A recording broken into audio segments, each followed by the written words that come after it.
sociedade, né? Os judeus, por exemplo, eles ainda não reconhecem Jesus como o Senhor e Salvador de suas vidas, a grande maioria, né? Ainda continua ainda com aqueles velhos ensinamentos da Torá, achando que o Messias ainda vai vir, né? Se você for observar lá no templo mesmo, né? Não no templo que não existe mais, mas existe uma parte ali onde eles preservam, né? E dizem, né, alguns pesquisadores que eles estão já preparados para reconstruir o próximo templo, né?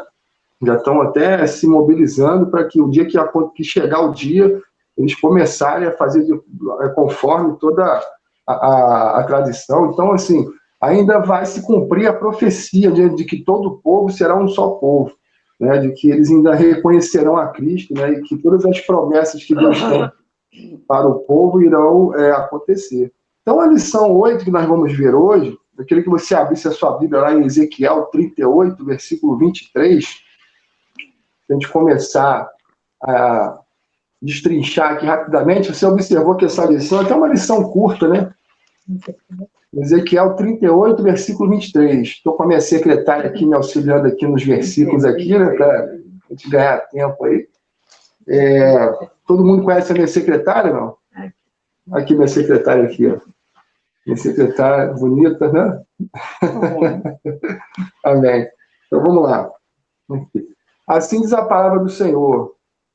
Assim eu me engrandecerei e me santificarei, e me darei a conhecer aos olhos de muitas nações, e saberão que eu sou o Senhor. Né? Então, assim, uma das características das lições de Jeremias também, né, é que Deus ele queria mostrar, não só ao povo... Fábio, desculpa, Ezequiel 30 e... Ezequiel 38, versículo 23, está lá no seu livro. Ele é, na verdade, o versículo-chave, né, do seu livro. Está lá na sua página do livro inicial. Achei. Achou? Tá ótimo. Obrigada. Então, na verdade, uma das principais, né, que são algumas, uma das principais mensagens desse livro de Ezequiel é que Deus ele quer se mostrar ao seu povo e principalmente às outras nações, como um Deus que executa juízo, né? Como um Deus que se preocupa com a questão do pecado, um Deus que não está de costas, né, para o que o povo faz, né? Ou seja, as pessoas, elas muitas vezes, principalmente o povo de Israel naquele momento, tinha um pensamento de que Deus tinha virado as costas, que Deus não estava observando os pecados deles, que Deus não estava nem aí para eles, né? Ou seja, Deus, na verdade, estava muito ligado, até mais do que eles pensam, né? Você vê na visão de Ezequiel do templo, né? Onde Deus leva Ezequiel a ver o que os sacerdotes estavam cometendo, o pecado, né? de idolatria. Então, Deus, ele, na verdade, estava muito triste, muito preocupado, né? Com a questão do seu povo. Então, esse livro ele vai trazer essa questão, né? Deus se revelando através do juízo, né? Para que os outros povos vejam como o Senhor trata essa questão, né? Do pecado, né? E para que Deus seja exaltado, né? Tudo isso há um propósito. O propósito é que Deus seja exaltado entre as nações. O propósito é que as nações reconheçam que Deus é Deus de todas as nações, não somente o Deus de Israel, não somente um Deus de um só povo. Israel falhou nessa questão de trazer Deus como um Deus de todas as nações. Pelo contrário, Israel ele se afogou numa religião que ele mesmo criou. Então Deus ele precisava ampliar essa questão, Deus queria ampliar. Então Deus começa a usar situações, né, começa a levantar os seus profetas para ter a mensagem que ele sempre quis trazer através do povo de Israel, né, que ele é o Deus de todas as nações. Então, o livro de Ezequiel está quase terminando, né? Daqui a 2 semanas a gente vai iniciar Daniel. E a principal mensagem do livro é, como eu falei, como Deus trata os pecados do seu povo, a forma como ele disciplina, né, o seu povo, o juízo de Deus executado através dos inimigos do seu povo, a promessa de redenção que Deus faz, né, e o futuro glorioso do seu povo arrependido. Lembra que a aula passada a gente falou sobre um novo coração, né? Deus dá um novo coração ao povo, isso iria acontecer, né? A história nos mostra que Deus está no controle de tudo, até mesmo quando está executando o juízo na terra através dos seus inimigos. Então, lá na nossa introdução, lá na introdução do seu livro, existe lá uma questão lá, qual seria o assunto da lição de hoje? Alguém leu a lição de hoje, parou para dar uma olhada, para dar uma pesquisada? Quem seria esse povo, né? Que seria Magog? O que seria Gog? Alguém sabe o que significam essas palavras, Gog, Magog? Se você for fazer uma pesquisa, né? Você pode pesquisar aí no Google, pode pesquisar em alguns sites de estudo, você vai ver que essa palavra, ela aparece, né? Essas referências sobre Gog e Magog, elas aparecem 3 vezes na Bíblia Sagrada, né? Eles aparecem lá em Gênesis, se você quiser abrir a Bíblia lá em Gênesis 10, do versículo 1 ao 2, você vai ver a primeira referência a essa palavra, Gog e Magog. Gênesis 10, versículo de 1 a 2, diz lá, olha o que diz lá. Estas, pois, são as gerações dos filhos de Noé, Sem, Cão e Jafé, os quais nasceram filhos depois do dilúvio. Gênesis 10, versículo 2.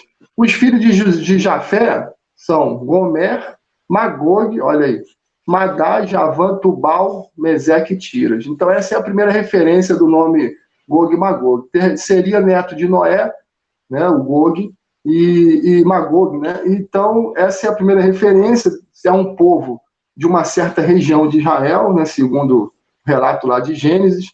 A segunda referência seria no livro de Ezequiel, né, capítulo 38 e 39, se você acompanhar a lição de hoje, você vai ver, né, que é uma profecia que Ezequiel faz ao povo de Israel, referente à invasão de um rei chamado Gog.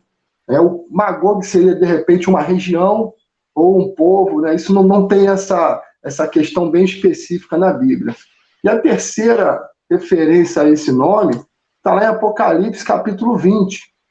Se você quiser abrir lá em Apocalipse, capítulo 20, versículo de 7 a 8, você vai ver a terceira referência a esse nome Gog e Magog.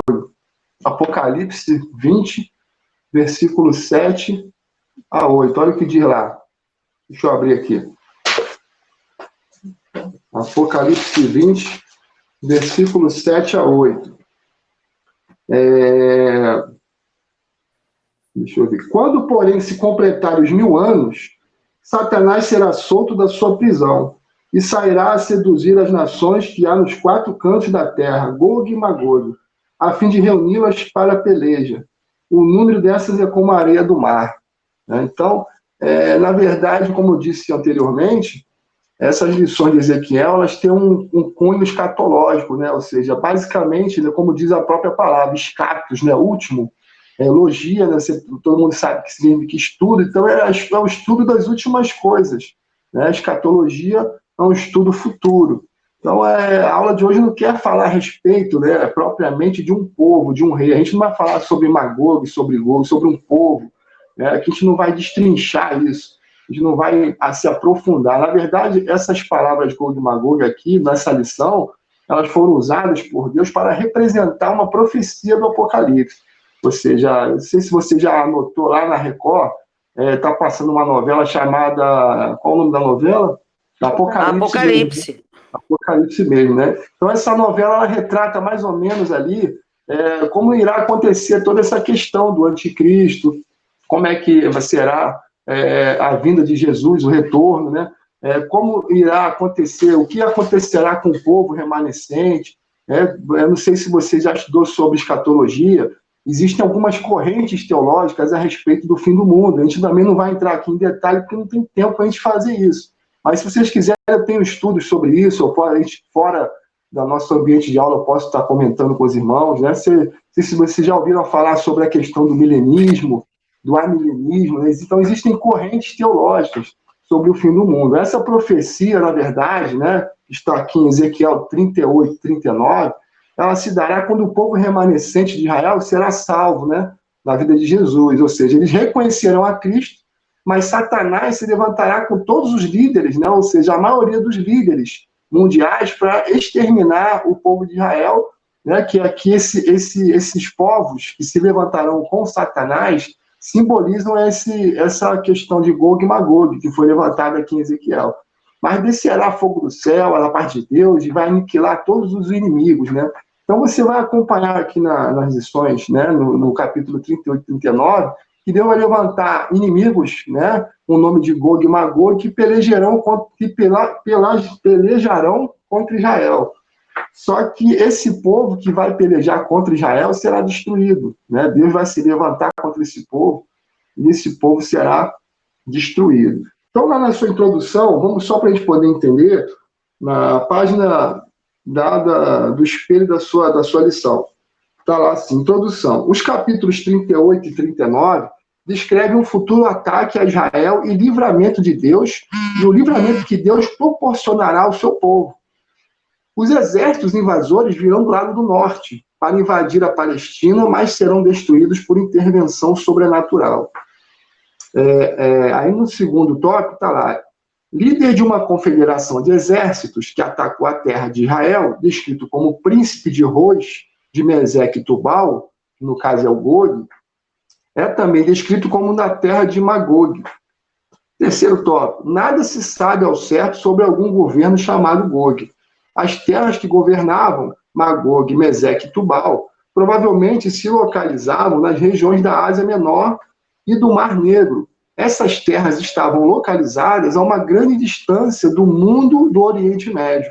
Pode ser que tanto Gog quanto suas nações representassem simbolicamente o povo da época, que era contrário ao povo de Deus, ou seja, seus inimigos. Então, esse termo Gog e Magog, nada mais, nada menos, que é um termo usado por Deus para representar os inimigos de Israel. Então, a gente vai ficar somente aqui nessa questão.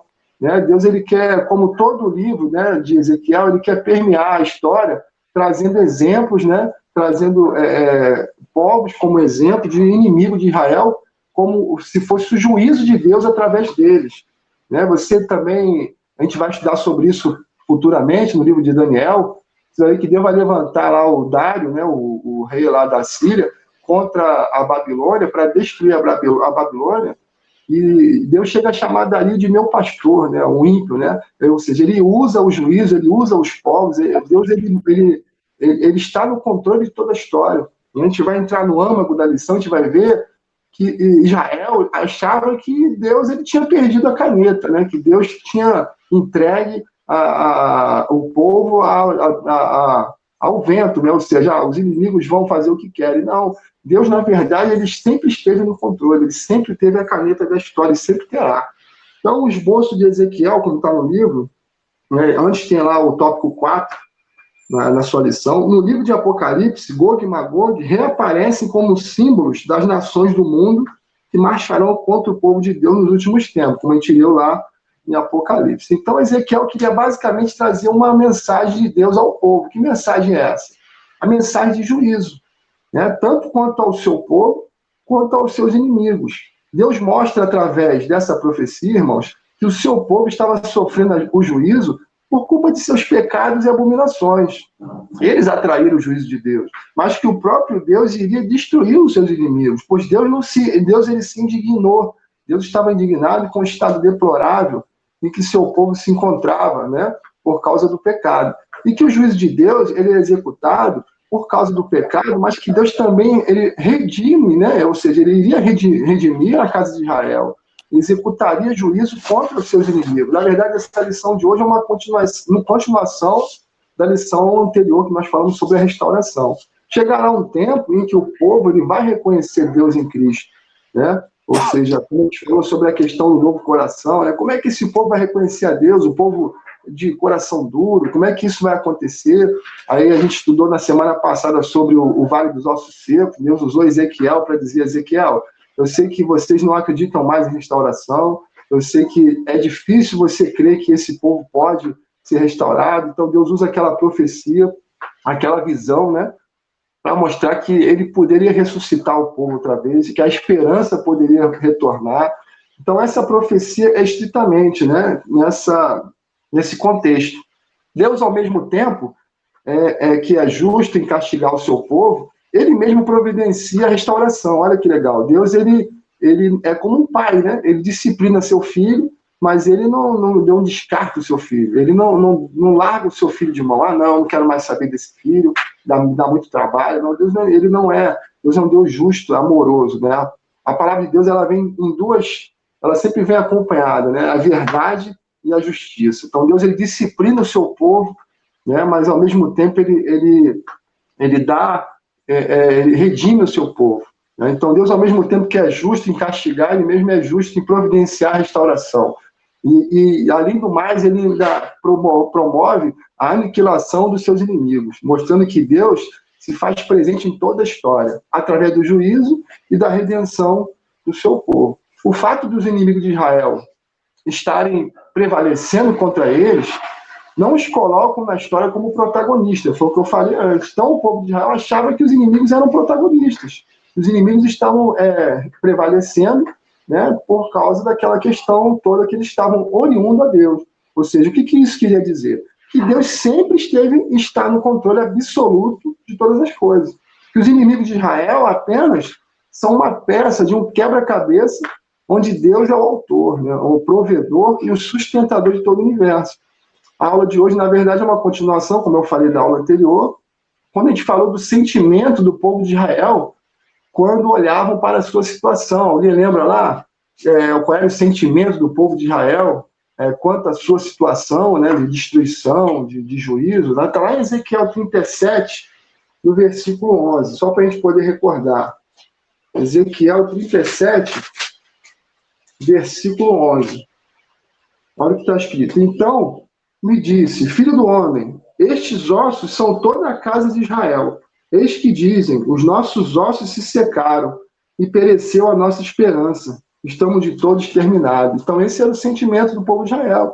Eles achavam que a esperança não existia mais, né? Que eles estavam entregues aos seus inimigos. Esse era o sentimento de Israel diante do seu estado, né? Mergulhado em pecado, massacrado pelos seus inimigos, perderam a sua terra, perderam tudo que eles tinham. Achavam que Deus tinha desistido, né, de governar e entregue as rédeas aos seus inimigos. Agora façamos uma reflexão com os dias de hoje. Vejamos se não há uma semelhança, irmãos. As pessoas hoje, como elas vivem hoje, né? Vamos pensar sobre isso, e amanhã nós vamos ter nossa live aí às 8h30, acho que às 8 horas, né? E a gente vai comentar sobre algumas coisas, né? Fazer algumas reflexões sobre Ezequiel e sobre os dias de hoje. Ver se não há uma semelhança. Como vivem as pessoas hoje? As pessoas estão vivendo como se Deus não existisse, né? A verdade é essa. A sensação, há uma sensação, até entre nós cristãos, de que o mal está prevalecendo. Né? A gente olha por aí, a gente vê cada situação que a gente não entende, né? A gente liga a televisão e a gente começa a enxergar e ver notícias, a gente começa a perceber, pô, será que o mal está prevalecendo? Né? Será que o bem não vence mais? Porque a gente vê injustiças, né? Nós vemos inocentes morrendo, injustiças acontecendo aos montes, a questão da violência doméstica, crianças, né, envolvidas em violências sexuais, domésticas. Então você vai achando que o mal está prevalecendo. Deus, acho que ele está deixando o povo caminhar, né, para ver até onde vai. A iniquidade, né, a questão da iniquidade, do pecado, o pecado sendo promovido através de leis, né? A gente tem que ficar ligado nisso aí. A gente muitas vezes diz, não quero saber de política, não quero saber de nada disso. A gente tem que ficar ligado porque a iniquidade, ela está, cada dia que passa, crescendo mais e mais. Estão querendo aprovar leis, né, que tragam a iniquidade como algo legal, né? O amor se esfriando, né? Você vê escândalos acontecendo no meio da igreja, né? O pecado acontecendo no meio da igreja, sendo revelado a cada dia. Há uma sensação, irmãos, isso tudo eu estou comentando, eu estou trazendo uma visão que eu estou tendo da nossa realidade, daquilo que a gente está vivendo. Eu tenho certeza que os irmãos também percebem isso. A sensação de desesperança, né? Nós temos uma esperança, nós temos Cristo, graças a Deus nós temos o Senhor, mesmo em meio a muitas lutas. Eu sei que muitos irmãos têm passado muitas lutas, mas a gente tem a Jesus, nós temos a Cristo, assim como o Paulo disse, né? Eu olho para o alvo, né, que é Cristo. Mas há uma sensação de desesperança em meio a o povo, principalmente aqueles que não reconhecem a Cristo, né? Mas isso não é uma exclusividade do nosso tempo. Olha o que Jesus disse lá há 2000 anos atrás, lá em Mateus 9, versículo 36. Se você abrir Mateus, capítulo 9, versículo 36, você vai ver que Jesus ele já traz essa questão à luz, né? Está lá escrito assim: vendo ele as multidões, compadeceu-se delas. Por quê? Porque andavam desgarradas e errantes, ou seja, sem rumo, né? Como ovelhas que não têm pastor. Então, há 2000 anos atrás, né, você já vai ver um povo andando errante, um povo andando sem objetivo, um povo sem esperança, um povo em desesperança, né, um povo buscando uma direção, mas sem ter uma direção concreta. Né? Você vai ver aí Jesus naquela época, né, ele se colocou contra o sistema religioso, né, houve um avivamento ali com toda aquela questão, mas você vai ver que desde aquele momento ali o povo já se encontrava nesse sentimento. Então a mensagem de Ezequiel, ela na verdade é o juízo e dizendo o seguinte: o juízo e a desesperança tomam conta da humanidade toda vez que ela se afasta de Deus. Né? Eu vou repetir essa frase, que essa frase é muito importante. O juízo e a desesperança tomam conta da humanidade toda vez que ela se afasta de Deus. Então o pecado ele nos cega, irmãos, ele nos faz cair em juízo, com isso nós ficamos impedidos de ver o futuro glorioso que Deus tem para nós. Né? Assim estava lá aquele povo de Israel naquele momento. O cristão, quando está em comunhão com Deus, ele persevera sabendo que Deus está no controle de que tudo vai passar. Né? Então, os juízos de Deus, na verdade, são instrumentos de Deus. Não é que Deus ele deixou, ele abandonou o povo. Então, a gente vai ver lá na nossa reunião, na nossa aula lá, na página, qual é a página do livro aqui? Não, você não tem o livro. A Cris vai pegar o livro lá para me ajudar. Não sei porque o meu está sem página. Oi? Não sei qual a página, porque eu estou sem página nos meus livros. É porque as páginas do livro do professor, elas são diferentes por ter mais conteúdo. Não, mas não é só isso, não. O escaneamento que foi feito do livro, que foi passado para a gente, eu imprimi. E a impressão, a página ficou muito na beira, acabou cortando. Entendi. Então, na nossa lição, ela fala sobre os juízos de Deus. Está lá na sua lição, os juízos de Deus. Mas antes disso, ela no tópico 5, lá, onde está escrito esboço de Ezequiel 38 e 39, proposto por A Bíblia em Esboços, está lá. Aí você vai ver o esboço que diz nesses dois capítulos. Né? Eu até peço que os irmãos, por causa do tempo, leiam, né, esses dois capítulos com calma em casa, o capítulo 38, capítulo 39, que é a profecia de Gog e Magog, que Deus traz através de Ezequiel, uma profecia de juízo, né, e que vai acontecer também lá em Apocalipse. Então, depois você lê com calma na sua casa. Então, o esboço é mais ou menos o seguinte, está lá, o aborrecimento de Deus, os aliados de Gog, né, ou seja, Deus ele se aborrece do povo, ele levanta um povo chamado Gog, né, um rei chamado Gog, e reúne um povo, né, para poder aniquilar Israel, só que Deus se levanta contra esse povo e na verdade, todos os inimigos de Israel vão ser mortos, né, representados por esse povo. E a mortandade será tão grande, né, que a Bíblia diz que demorará acho que 7 dias para enterrar todos eles. Até mesmo será os animais, né, as aves, elas virão de todas as partes para consumir a carne, porque são tantos mortos, né, que Deus ele dá ordem às aves para que as aves vão até lá e consumam toda a carne, todo o sangue, uma coisa terrível, né, uma guerra terrível. Mas Deus ele vai se levantar contra para poder ajudar o seu povo, para dar vitória ao seu povo. Então, apesar dos pecados, está lá no seu livro, apesar dos pecados do povo de Israel, a fidelidade de Deus brilha em todas as declarações dos profetas. Aprendemos com Ezequiel como Deus lidará com as nações rebeldes e com Israel nos tempos do fim.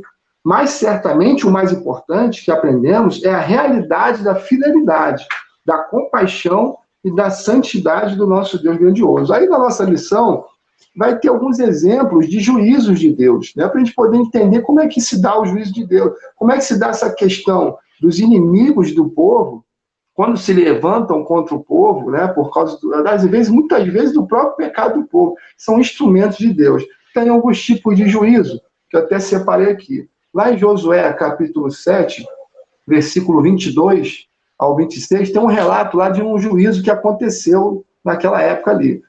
Josué, capítulo 7, versículo 22 e 26. Olha o que diz. 22 a 26. Então Josué enviou mensageiros que foram correndo à tenda.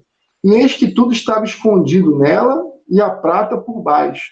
Tomaram, pois, aquelas coisas do meio da tenda e as trouxeram a Josué e a todos os filhos de Israel e as colocaram perante o Senhor. Então Josué e todo Israel com ele tomaram Acã, filho de Zera, e a prata, e a capa, e a barra de ouro, e seus filhos e suas filhas, seus bois, jumentos, e suas ovelhas, e sua tenda, e tudo quanto tinham, e levaram-nos ao vale de Acor. Disse Josué, por que nos conturbaste? O Senhor hoje te conturbará. E todo Israel o apedrejou, e depois de apedrejá-los, queimou-os. E levantaram sobre ele um montão de pedras que permanece até o dia de hoje. Assim o Senhor apagou o furor da sua ira, pelo que aquele lugar se chama o Vale de Acor até o dia de hoje. Então Deus estava irado, né, porque estava acontecendo ali uma idolatria, né? Eles estavam, esse representante chamado, você tirou lá do texto, né? Então, Acar, né? Ele estava cometendo idolatria, ele e todos os seus familiares. Então Deus, ele levanta a sua ira contra o povo de Israel, né, e traz à luz a Josué toda essa questão, e o juízo de Deus teve que ser executado através do povo de Israel, né, através de Josué. Então, Acã, né?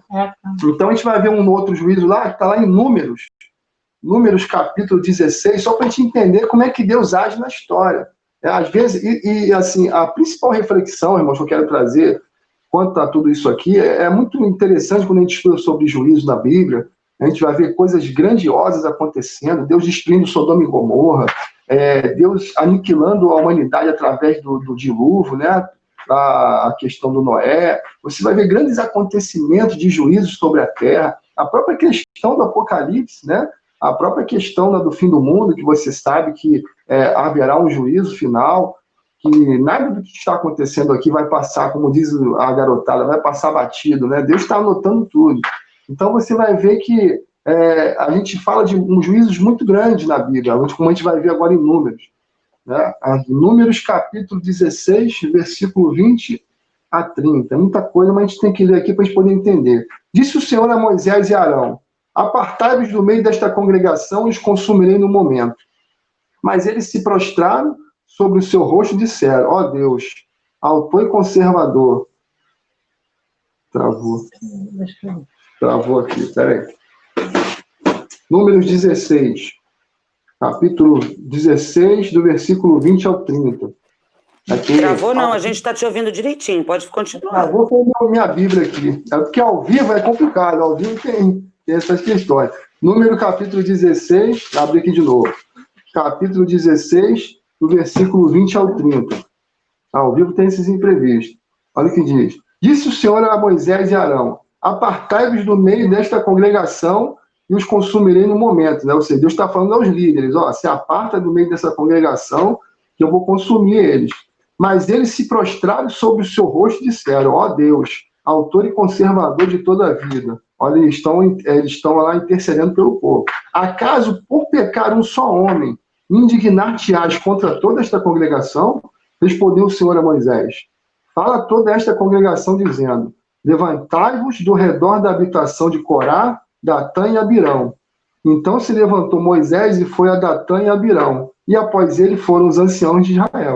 E disse à congregação: desviai-vos, peço-vos, das tendas destes homens perversos, e não toqueis nada do que é seu, para que não sejais arrebatados em todos os seus pecados.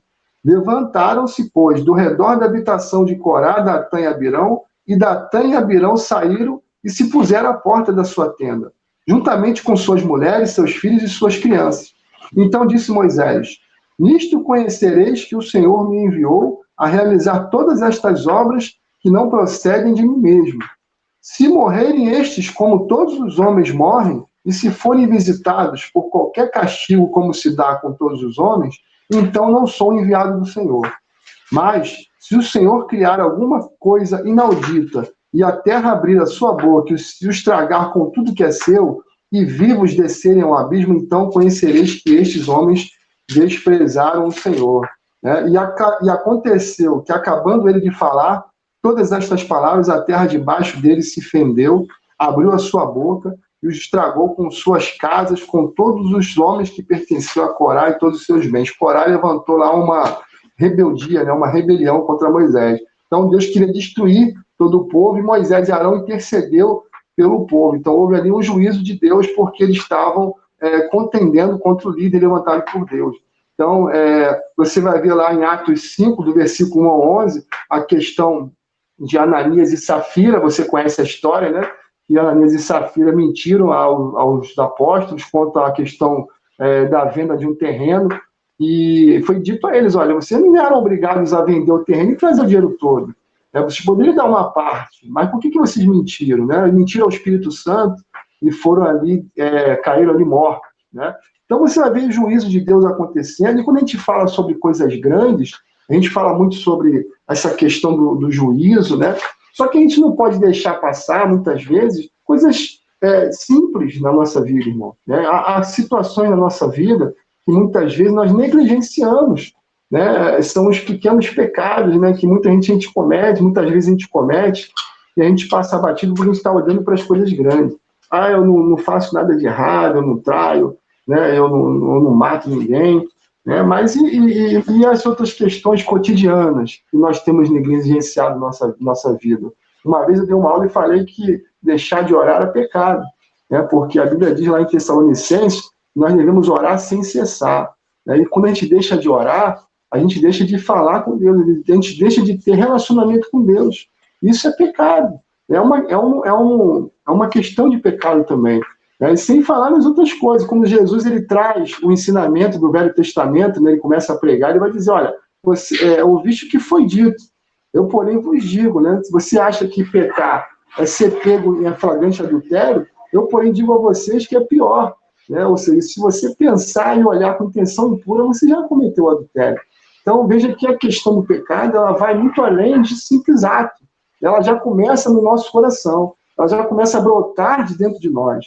Então, a mensagem de Ezequiel, na verdade, é sobre o juízo de Deus, né? Que é aplicado em nós, muitas vezes, por nossa própria negligência. Né? E Deus vai usar ali os seus inimigos. Então, na minha página aqui, 54, que vai falar sobre o juízo de Deus, vai dizer lá, a ira de Deus se revela do céu, está lá em Romanos, né, esse versículo de Paulo, a ira de Deus se revela do céu contra toda a impiedade e perversão dos homens que detêm a verdade pela justiça. Então você vai ver o juízo de Deus acontecendo na terra muitas vezes, né? Não só a questão do juízo no Apocalipse, no final dos tempos, né? Mas você vai ver muitas coisas acontecerem na terra por causa do próprio homem, né? De Gênesis até Apocalipse, está lá no seu livro, estão registradas as reações do nosso Deus Santo às transgressões de homens e de nações. Os nossos primeiros pais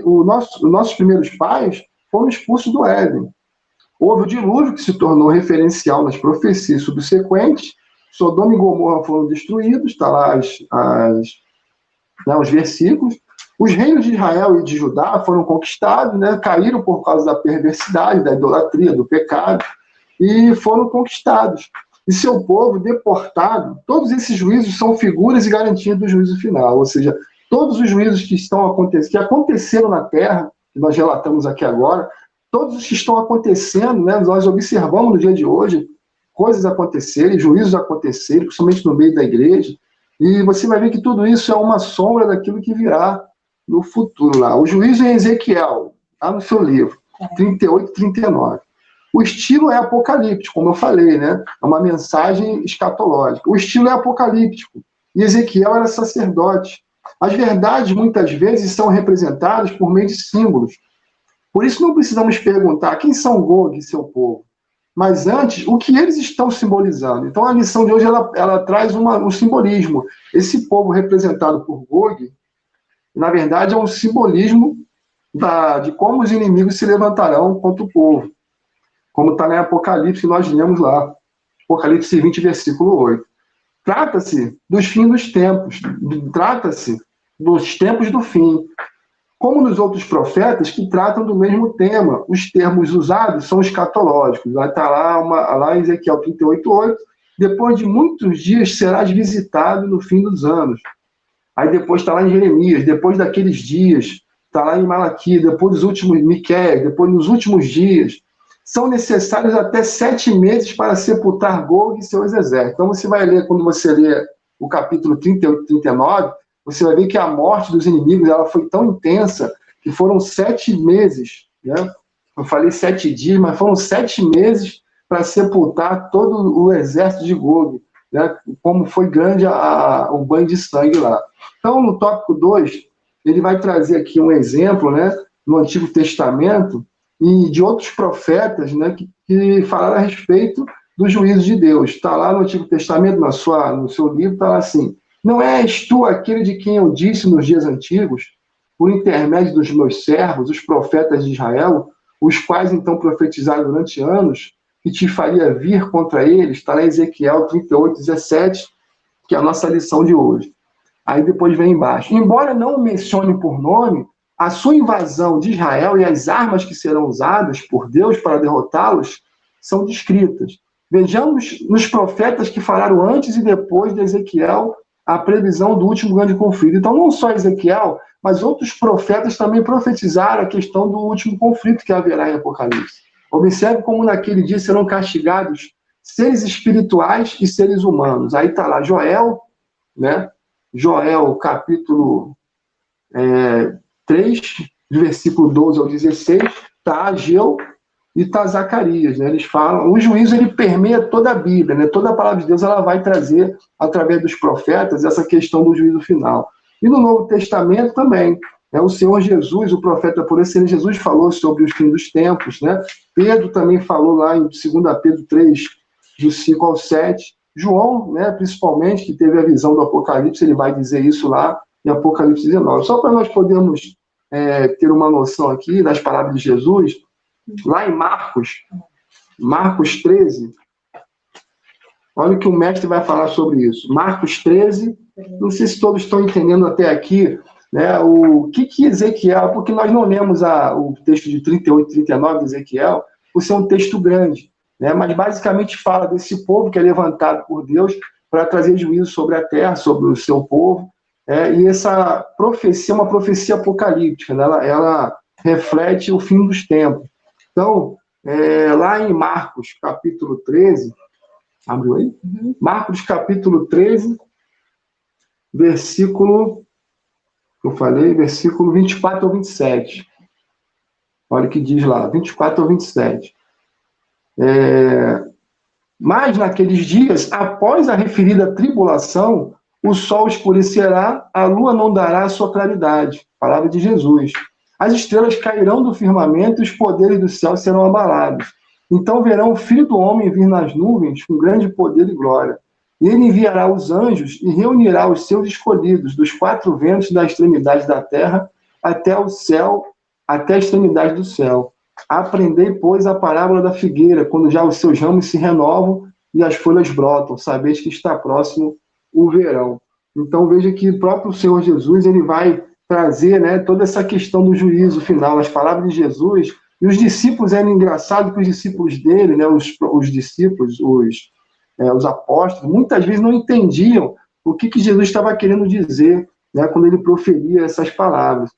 Mas ele estava falando de coisas que aconteceriam ainda, né? Então, vamos lá na nossa lição, o juízo de Deus, nós estamos falando sobre o juízo de Deus ainda, mas a mensagem, né, nos mostra que Deus ele está no controle de tudo e permite lutas para que a nossa fé seja mais fortalecida nele. Foi o que ele permitiu com o povo de Israel. O povo de Israel estava com um sentimento de desesperança, o povo de Israel estava achando que não tinha mais solução.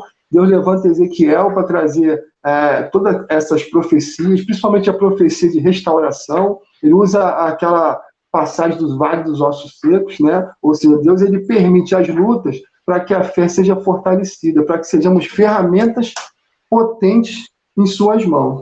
Então você vai ver lá, né, no capítulo final lá do nosso livro, do nosso estudo, o Deus que se revela nas profecias de Ezequiel. Agora a gente vai entender, né? Ou seja, saberão que eu sou o Senhor, seu Deus, quando virem que eu os fiz ir para o cativeiro entre as nações, e os tornei a ajuntar para voltarem em sua terra, que lá não deixarei a nenhum deles. Não, a profecia de Ezequiel, lá está em Ezequiel 39 e 28. Deus promete não deixar ninguém para trás.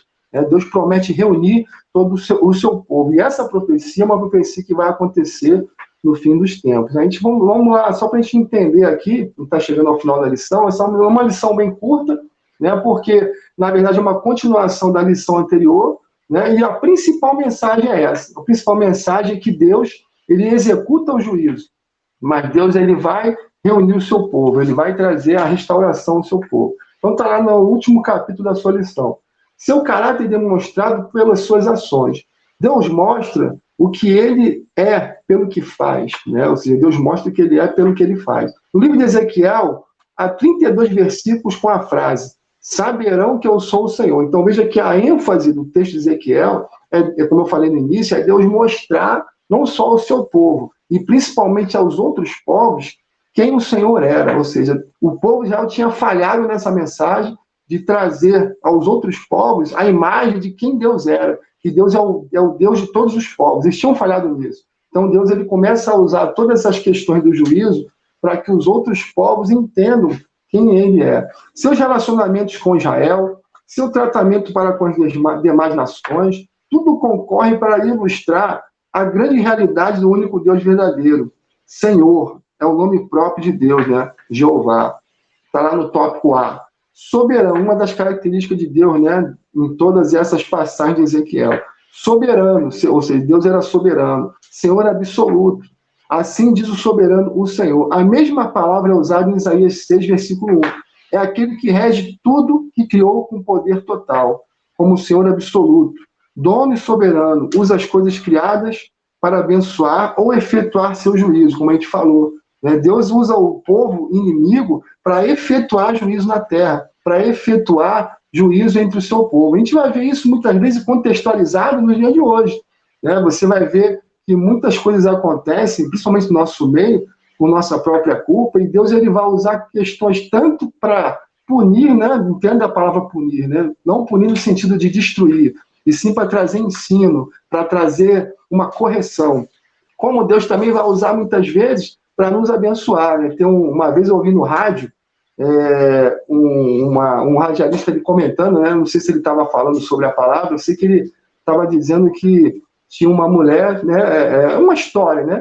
O diabo, ele viu o sofrimento de uma mulher, viu que ela estava sendo fiel a Deus, que ela estava ali sem comida, estava passando uma dificuldade muito grande. E o diabo, ele começou a conjecturar, pensando o seguinte: eu vou fazer o seguinte, eu vou mandar essas compras aqui para ela, e eu vou dizer que sou eu que estou mandando, né? E eu quero ver se ela não vai aceitar, se ela não vai negar esse Deus. Então ele reúne lá o seu ajudante lá, né? O diabo, ele reúne o seu ajudante e fala assim: leva essas compras lá para aquela serva de Deus lá e diz que fui eu que mandei. Eu tenho certeza que ela vai aceitar, porque ela está passando fome, ela precisa comer e ela vai negar esse Deus.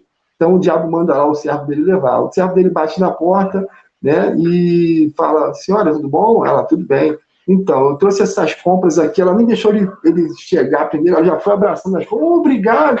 E o servo do diabo disse o seguinte: a senhora não quer saber quem trouxe isso para a senhora, não? Eu falei: meu filho, nem precisa, que quando Deus manda, até o diabo obedece.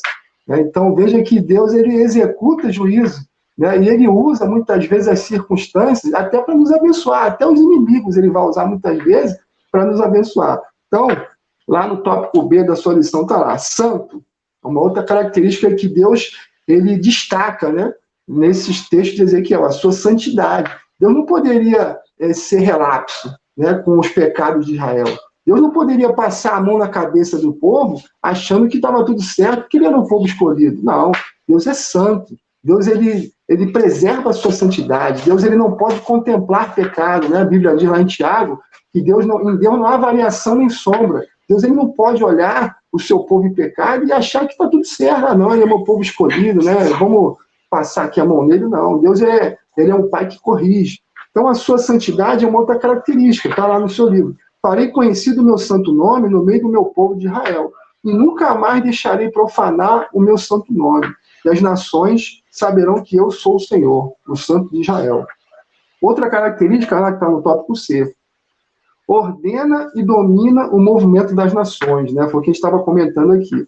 Todas as execuções na Bíblia são ordenadas, são permitidas por Deus, né? Você vai ver essa característica muito no livro de Jó, quando o inimigo pede lá, quando o diabo se reúne lá, se apresenta na reunião dos santos e fala, Senhor, Deus, né?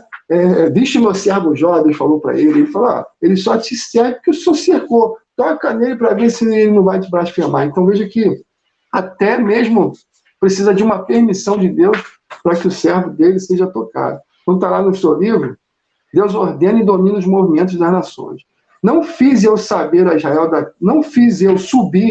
a Israel da terra do Egito e de Cafor, os filisteus, e de Quir, os sírios. Está lá em Amós 9, versículo 7. Em Ezequiel, Deus fala da mesma maneira. O grande príncipe invasor diz, eis que eu sou contra ti, ó Gog, príncipe de Rois, de Meseque e Tubal. Far-te-ei que te volvas e te conduzirei. Far-te-ei subir dos lados do norte e te trarei aos montes de Israel. Tirarei o seu arco da tua mão esquerda e farei cair as suas flechas da tua mão direita. Também a Assíria, nos dias de Isaías, não sabias que havia um poder muito superior a ela, que regia todas as suas ações e seus movimentos? Então, até mesmo os inimigos de Israel vão achar que eles estão no controle, né? Eles vão achar, como exemplo lá, o faraó, né? Quando Moisés tirou o povo do Egito, até mesmo os inimigos vão ter essa sensação de que eles estão no controle, que eles estão no domínio, né? E Deus ele vai mostrar que quem está dominando, quem está conduzindo toda a história é o próprio Deus. E por último, lá no tópico D, a restauração. Restaura o seu povo. Deus ele restaura. A mensagem, um dos destaques da mensagem de Ezequiel é a restauração do seu povo, a sua herança. É Deus fiel. Cumpre todas as suas promessas. Já nas origens da nação, ele fez uma aliança com ela. Deus não esqueceu a aliança que ele fez com Abraão, né, com a seguinte promessa, mas se confessarem a sua iniquidade e a iniquidade de seus pais, na infidelidade que cometeram contra mim, como também confessarem que andaram contrariamente para comigo, pelo que também fui contrário a eles e os fiz entrar na terra dos seus inimigos, e o seu coração incircunciso se humilhar e tomarem eles por bem o castigo da sua iniquidade, está lá em Levítico, me lembrarei da sua aliança com Abraão, da terra me lembrarei. Então, Deus ele traz os destaques, né, das lições de Ezequiel, é que ele é soberano, ele quer mostrar que ele é soberano, que ele está sobre a história, que ele governa, né, toda a história, ele quer mostrar a sua santidade, ele quer dizer, olha, não compactuo com o pecado do meu povo, esse povo que eu chamei, que eu fiz uma aliança com ele, eu vou corrigir esse povo, e esse povo ele vai receber um novo coração, e aí você vai ver lá as profecias que estão por vir, e se esse povo se arrepender, né, eu vou efetuar, né, as minhas promessas sobre esse povo. E você vai ver que ele é um Deus que ordena e domina, ou seja, ele age através do juízo, através dos povos inimigos, Deus está agindo toda a história. E você vai ver que é um Deus restaurador, um Deus que restaura o seu povo, é um Deus que permite juízo, é um Deus que, às vezes, permite lutas. Né? Às vezes você pensa assim, Senhor, eu estou passando por essa luta, eu não me recordo de ter feito algo tão errado que possa merecer tudo isso que eu estou vivendo, mas às vezes Deus não está punindo, Deus não está trazendo um castigo, às vezes que eu não acho que Deus seja um Deus que castiga, que pune, eu acho que Deus é um Deus justo, né? Tudo que o ser humano passa, muitas vezes são culpas do próprio ser humano, mas Deus permite lutas e provas, muitas vezes, para nos ensinar, para nos restaurar, e principalmente, às vezes há um ensino maior, que é o fortalecimento da nossa fé. Né? Então, são várias vertentes que há, muitas vezes, nas lutas que nós passamos. E a conclusão, né? Todas as profecias em Ezequiel são muito importantes, porque nelas Deus se torna conhecido. Por meio delas, Deus fortalece seu povo e prepara para o fim dos tempos. Isaías chama Deus de toda a terra, está lá em Isaías 54, versículo 5. Então, para a gente encerrar, para a gente terminar nossa aula aí, até falando sobre Isaías mesmo, né, já que a gente está em Isaías, no capítulo 40, né? A nossa lição de hoje já terminou, é só para a gente poder fazer uma reflexão. Isaías capítulo 40, ele vai falar sobre as características de Deus, né? Não sei se você já leu esse texto. Isaías capítulo 40, a partir do versículo 12. Acho muito interessante essa passagem, uma passagem que me traz assim, muita reflexão, né? Que eu gosto muito de estar sempre recordando. Está lá em Isaías 40, versículo 12. Olha o que diz. Quem na concha de sua mão mediu as águas e tomou a medida dos céus a palmo?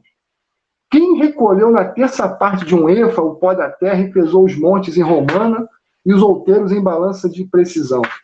Quem guiou o Espírito do Senhor? Ou como seu conselheiro o ensinou? Com quem tomou ele conselho para que lhe desse compreensão? Quem o instruiu na vereda do juízo e lhe ensinou sabedoria e lhe mostrou o caminho do entendimento?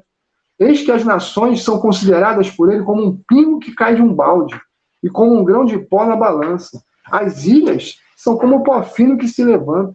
Nem todo o Líbano basta para queimar, nem os seus animais para um holocausto. Todas as nações são perante ele como coisa que nada é. Ele as considera menos do que nada, como um vácuo. Com quem comparareis a Deus? Ou com coisa semelhante confrontareis com ele? O artífice funde a imagem e o ourives a cobre de ouro e cadeias de prata forja para elas. O sacerdote idólatra, ele escolhe madeira que não se corrompe e busca um artífice perito para assentar uma imagem esculpida que não oscila. Acaso não sabeis, porventura não ouvis? Não vos tem sido anunciado desde o princípio? Ou não atentastes para os fundamentos da terra? Ele é o que está assentado sobre a redondeza da terra, cujos moradores são como gafanhotos. É ele quem estende os céus como cortina e os desenrola como tenda para neles habitar. É ele quem reduz a nada os príncipes e torna em nulidade os juízos da terra. Mal foram plantados e semeados, mal se arraigou na terra. O seu tronco já se secam, quando um sopro passa por eles e uma tempestade os leva como palha. A quem, pois, me comparareis para que eu lhe seja igual? Diz o santo. Levantai ao alto os olhos e vede. Quem criou estas coisas? Aquele que faz sair o seu exército de estrelas, todas bem contadas, as quais ele chama pelo nome, por ser ele grande em força e forte em poder, nenhum só vem a faltar. Por que, pois, dizes, ó Jacó, e falas, ó Israel, o meu caminho está encoberto ao Senhor, e o direito passa despercebido ao meu Deus? Não sabes, não ouvistes, que o eterno Deus, ó Senhor, o Criador dos fins da terra, nem se cansa, nem se fadiga? Não se pode esquadrinhar o seu entendimento. Faz forte ao cansado e multiplica as forças ao que não tem nenhum vigor. Os jovens se cansam e se fatigam, e os moços de exausto caem. Mas os que esperam no Senhor renovam as suas forças, sobem como asas, como águia, correm e não se cansam, caminham e não se fadigam. Ou seja, aqueles que esperam no Senhor, o Senhor os renova as suas forças. O Senhor está renovando as suas forças nessa manhã. O Senhor é aquele que vai renovar nossas forças. Você vai ver que aqui em Isaías 40, né, ele vai destacar, né, a grandiosidade de Deus. Deus é aquele que mede os céus com a palma das suas mãos. Deus é aquele que coloca na concha das suas mãos todos os oceanos. Deus é aquele que pega todo o pó da terra e vai colocando em baldes, né? Então, como é poderoso esse Deus. E esse Deus, hoje, ele habita dentro de você, dentro de mim, através do Espírito Santo. Então, nós temos hoje dentro de nós, né, um Deus tão poderoso, tão justo, tão santo, e que tem desejo em nos ensinar, nos abençoar, né, e tem desejo em nos renovar. Então, que Deus possa, através dessas palavras, dessa lição de hoje, a principal mensagem, que é a mensagem de restauração, a mensagem de renovo, né? Deus quer trazer renovo a todos nós. Deus quer enfatizar todos os dias a promessa que ele tem com o seu povo. Não só o povo de Israel, né, que irá acontecer, a gente sabe das profecias, mas em todos os outros povos. Que Deus é o Deus de todos os povos. Assim como disse Ezequiel, né? Ezequiel, ele apelidou, né, se a gente pode falar isso, Ezequiel apelidou Deus de todos os povos. Porque existia aquela questão de que Deus era o Deus de Israel, né, que só tinha promessa com aquele povo, enquanto a verdadeira palavra que Deus sempre quis que todos ouvissem, né, que Deus ele escolheu um povo, mas que esse povo fosse o precursor, né? que fosse o povo que iria levar, né, toda essa palavra, toda essa mensagem, né? E o povo de Israel, de um certo momento, ele falhou nessa questão. E hoje essa bola está com a igreja, né? A igreja de Cristo, a igreja em todo mundo, seja israelita, seja judeu, seja brasileiro, americano, inglês, todos os povos, né? São um só povo. E essa promessa irá se cumprir, né? Irá se cumprir no retorno de Cristo. Então, que Deus nos abençoe, nos dê um domingo abençoado, que essa ceia aí possa, como todas as outras, né? Continuar sendo um memorial para que nós possamos lembrar de tudo aquilo que Deus fez naquela cruz por nós, de tudo aquilo que Jesus fez naquela cruz, que nós possamos ter no nosso coração de que há uma esperança, de que Deus ele está sempre atento a toda história, que Ele governa toda a história, que Deus não está alheio de tudo isso que está acontecendo. Tudo isso são os juízos de Deus acontecendo na terra para mostrar, principalmente ao povo, que Deus está no controle, que Deus ele está no comando, que Deus tem uma mensagem de esperança para toda a humanidade. Então, que Deus possa usar a nossa vida aí a cada dia poderosamente. Algum irmão ou alguma irmã quer comentar alguma coisa? Amém, aleluia! Que coisa linda e maravilhosa! Amém. Mostrar aí a soberania de Deus, a sua majestade, seu poder e glória. Esses povos realmente, eles se apavoraram, mas reconheceram o sobrenatural de Deus.